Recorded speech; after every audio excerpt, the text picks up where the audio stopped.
திருப்பூர் மாவட்டம் பல்லடம் அருகே கோவை திருச்சி தேசிய நெடுஞ்சாலை டிஎஸ்பி அலுவலகம் எதிரே உள்ள குடியிருப்பு பகுதிக்குள் 6 அடி நீள பாம்பு ஒன்று புகுந்தது.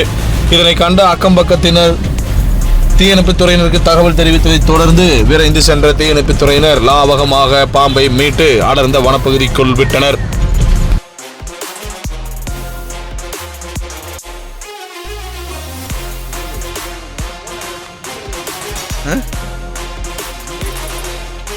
உள்ள